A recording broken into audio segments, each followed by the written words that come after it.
Assalamualaikum warahmatullahi wabarakatuh. Grup kami akan membentangkan mengenai Principle of Insurance. Grup kami terdiri daripada 5 orang ahli kumpulan. Yang pertama Abdul Fattah Hemi bin Abdul Jalil. Yang kedua Khairil Hazli bin Kasumazli. Yang ketiga Ahmad Nabil bin Rodni. Yang keempat Muhammad bin Abdullah Tahir. Yang kelima Muhammad Daud Salihin bin Saifi. Dalam pembentangan kami akan membentangkan sama ada pengenalan, lepas tu insurans dan prinsipal, maksudnya prinsip-prinsip insurans yang ada 7. Yang ketiga yang ketiga ada kesimpulan. Okey, kita masuk kepada pengenalan, introduction. Okey, kita masuk kepada introduction ataupun pendahuluan, pengenalan. Insurans merupakan suatu bentuk pengurusan risiko, terutamanya digunakan bagi jaminan terhadap risiko yang boleh menyebabkan kerugian, terutamanya dari segi kewangan. Kontrak insurans ini adalah kontrak antara dua pihak. Yang pertama, pihak yang akan menanggung risiko ataupun pihak yang akan menanggung risiko. Okey, yang kedua, pihak yang dijamin. Pihak yang pertama berjanji untuk membayar papasan kepada pihak yang kedua apabila berlaku peristiwa tertentu, dan pihak yang kedua perlu membayar kadar yang telah ditetapkan. Kontrak ini dinamakan sebagai polisi, manakala bayaran tersebut dinamakan sebagai premium. Terima kasih kepada saudara Muhammad. Saya Khairil Hazli bin Kasumazli dan saya akan terangkan iaitu prinsip yang pertama, iaitu Principle of Utmost Good Faith, iaitu tahap kejujuran yang lebih tinggi dikenakan ke atas kedua-dua pihak kepada kontrak insurans daripada yang dikenakan kepada pihak-pihak kontrak yang lain. Jadi menurut ini pihak insurans menunjukkan tahap kejujuran yang lebih tinggi untuk diberikan kepada pentuntut, iaitu orang yang meminta tuntutan lah. Jadi dalam proses insurans ini supaya mereka dapat supaya kontrak ini tidak dikenakan kepada pihak-pihak iaitu kontrak-kontrak yang lain lah. Jadi seterusnya, mengikut prinsip ini, seseorang perlu mendedahkan semua maklumat yang berkaitan dengan risiko kepada syarikat insurans dengan jujur.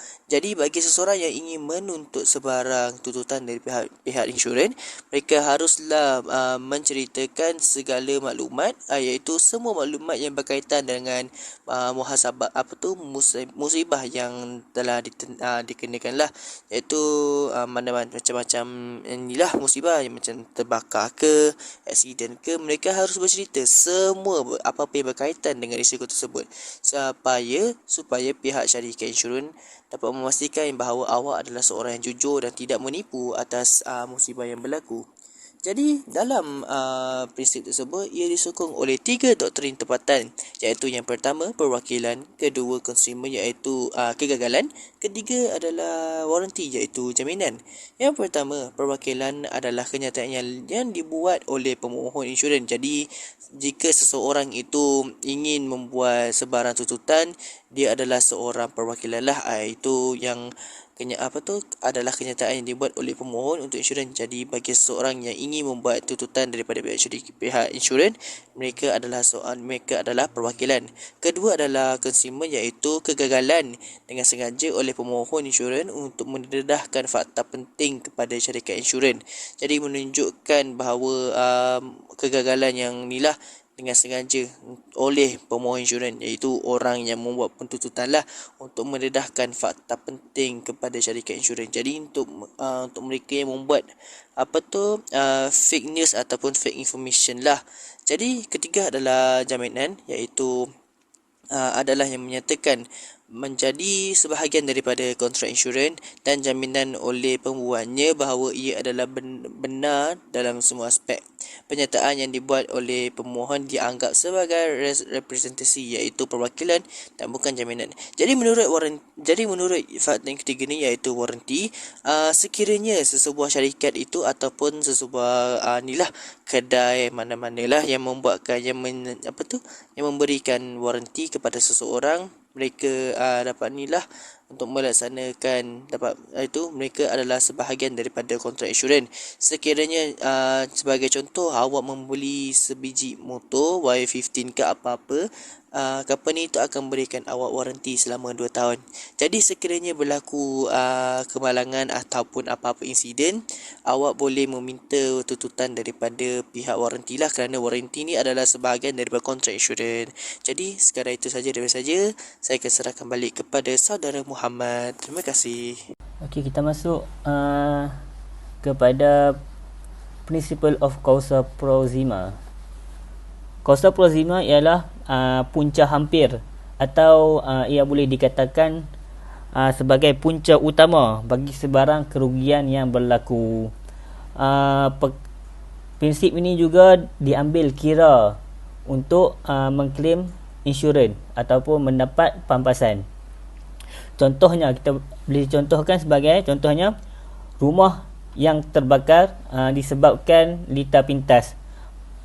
Maka di sini punca hampir rumah itu terbakar adalah disebabkan litar pintas. Baik, nama saya Ahmad Nabil Rodni. Ini adalah berkenaan Principle of Insurable Interest. Insurable interest bermaksud subjek kontrak insurans itu harus memberikan keuntungan kewangan dengan wujudnya bagi pihak yang diinsurансkan dan akan membawa kepada kerugian kewangan jika rosak, musnah, dicuri atau hilang. Jadi prinsip ini menegaskan bahawa seseorang harus mempunyai kepentingan kewangan yang sah dalam subjek insurans yang akan dilindungi. Jadi jika subjek itu mengalami kerugian, kerosakan, pihak yang diinsurансkan akan mengalami kerugian kewangan yang sepadan dengannya. Jadi sini pihak yang diinsurансkan mesti mempunyai insurable interest dalam subjek kontrak insurans.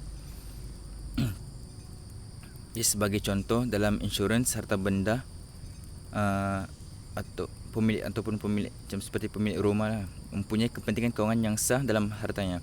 Jadi jika rumah itu mengalami kerosakan akibat kebakaran, pihak yang diinsurансkan akan mengalami kerugian kewangan jika mereka tidak mendapat pampasan yang mencukupi dari polisi insurans. Jadi kepentingan kewangan ini memastikan bahawa pihak yang diinsurансkan mesti memiliki insurable interest dalam subjek insurans. Okey, pemilik subjek tersebut dikatakan mempunyai insurable interest sehingga dia tidak lagi menjadi pemilik.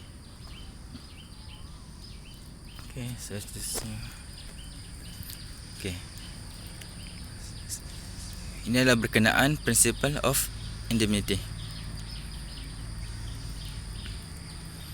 Jadi indemnity bermaksud jaminan untuk mengembalikan pihak yang diinsurансkan ke kedudukan asal sebelum kejadian yang tidak pasti yang menyebabkan kerugian bagi pihak yang diinsurансkan.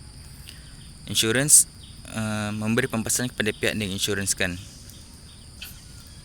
Jadi prinsip ni menyatakan bahawa tujuan tomat insurans adalah memberikan pampasan yang sewajarnya bagi kerugian yang dialami oleh pihak yang diinsurансkan. Prinsip ini memberi jaminan bahawa pihak yang diinsurансkan tidak akan mendapat keuntungan yang berlebihan daripada kerugian yang berlaku. Jadi syarikat insurans berjanji untuk memberi pampasan kepada pemegang polisi untuk jumlah kerugian yang telah dipersetujui dalam kontrak. Jadi apabila pihak yang diinsurансkan mengalami kerugian atau kerosakan terhadap subjek insurans, mereka berhak menerima pampasan yang nilainya yang sepadan dengan kerugian tersebut dan tidak lebih dan tidak kurang.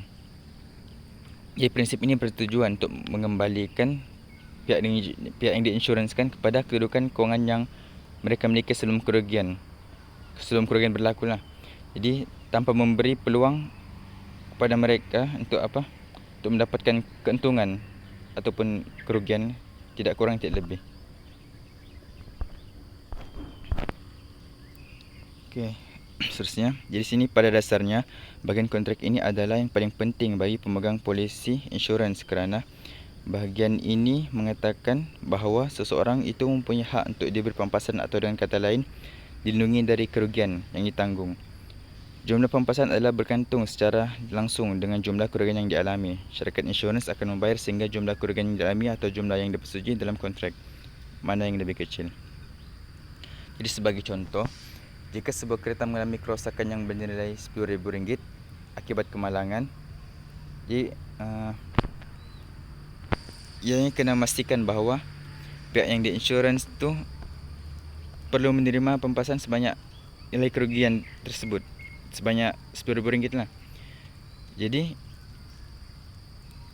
pihak yang diinsyuranskan tidak akan menerima jumlah yang melebihi contoh kerugian sebenar, tidak melebihi lah dari kerugian sebenar, contoh RM15,000.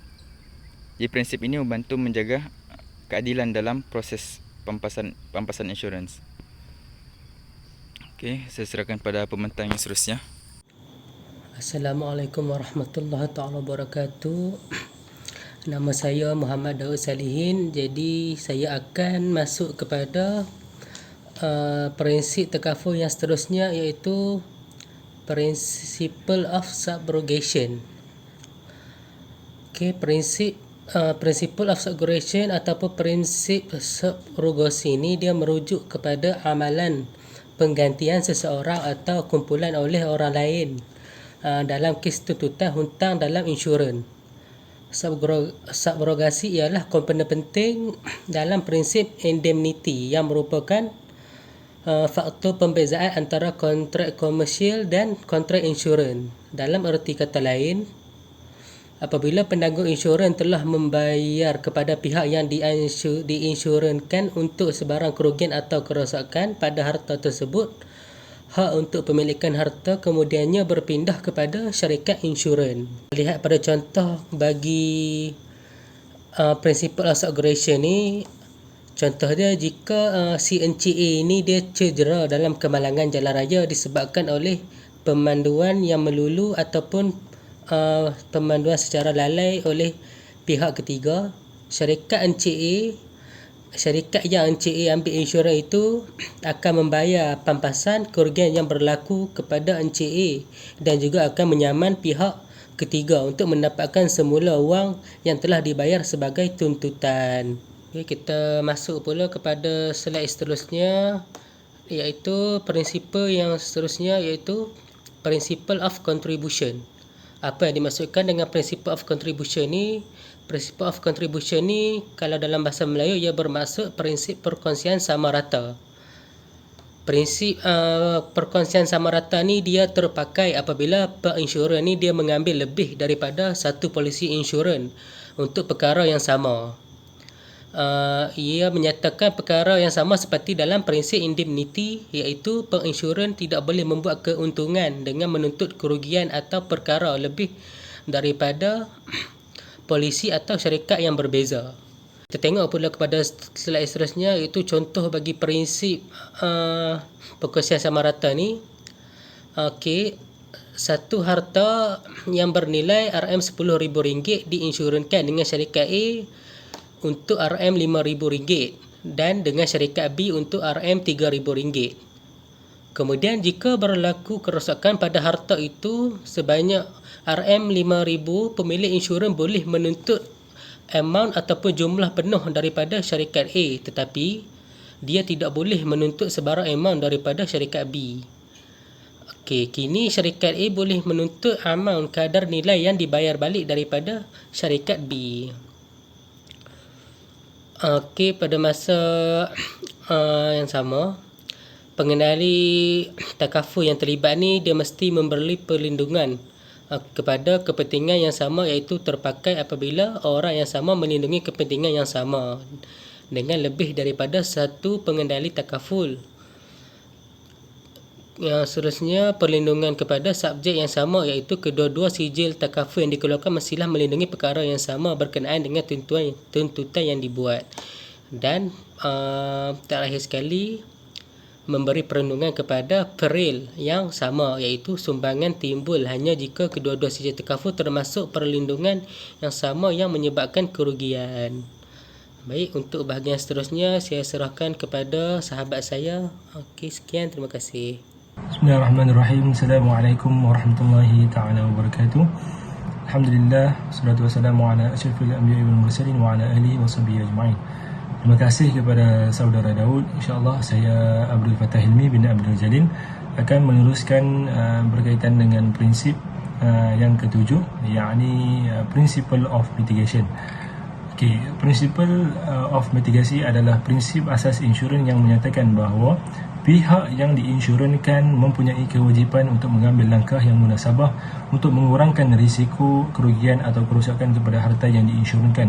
Ini bermakna pihak yang diinsurankan bertanggungjawab untuk mengambil tindakan yang sewajarnya untuk mencegah atau meminimumkan risiko kerugian dan kerosakan pada harta yang diinsurankan.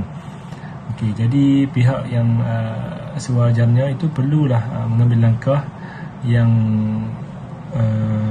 setimpal untuk mengelakkan kerugian daripada berlaku. Okey, seterusnya kita pergi kepada contoh.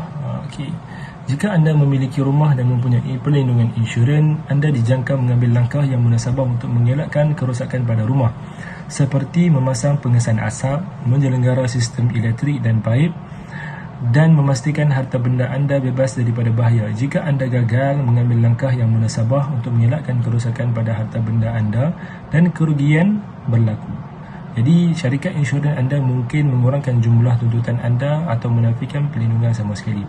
Jadi bila mana kita tidak mengambil langkah berjaga-jaga, contohnya kita tidak ada fire extinguisher dalam rumah, jadi apabila berlakunya kebakaran, pihak yang akan menginsurankan kepada kita itu, dia mungkin akan mengurangkan jumlah tuntutan disebabkan kita tidak mengambil langkah-langkah berjaga daripada kerosakan kita berlaku dengan lebih besar, dan mungkin dia akan menafikan perlindungan kepada kita. Seterusnya kita pergi kepada why principle of mitigation is important. Mengapakah prinsip mitigation ini penting? Okey, prinsip mitigasi adalah penting kerana ia menggalakkan individu dan perniagaan mengambil langkah proaktif untuk meminimumkan risiko dan mengelakkan kerugian daripada berlaku. Dengan berbuat demikian, pihak yang diinsurankan bukan sahaja melindungi kepentingan mereka sendiri, tetapi ia juga membantu mengurangkan risiko keseluruhan kerugian bagi syarikat insurans, yang boleh membantu memastikan premium insurans lebih mampu milik untuk semua orang. Jadi ini di antara mengapa principle of mitigation ini sangat penting. Kemudian kita lihat kepada slide yang seterusnya, iaitu kesimpulan. Jadi ringkasannya, prinsip-prinsip ini penting kepada industri insurans kerana ia memastikan semua pihak yang terlibat bertindak dengan suci hati dan insurans diberi pampasan yang setimpal atas kerugian mereka, di samping menggalakkan tingkah laku yang bertanggungjawab untuk mengelakkan kerugian daripada berlaku. Jadi di semua prinsip-prinsip yang dinyatakan tadi ialah tidak lain dan tidak bukan untuk mengurangkan ataupun mencegah daripada kerugian akibat daripada benda-benda yang tidak diingini berlaku kepada pihak yang diinsurankan. Jadi itu sahaja daripada saya dan kumpulan saya. Yang baik daripada Allah, yang tidak baik itu daripada kami sendiri. Wabillahi taufiq wal hidayah. Assalamualaikum warahmatullahi taala wabarakatuh.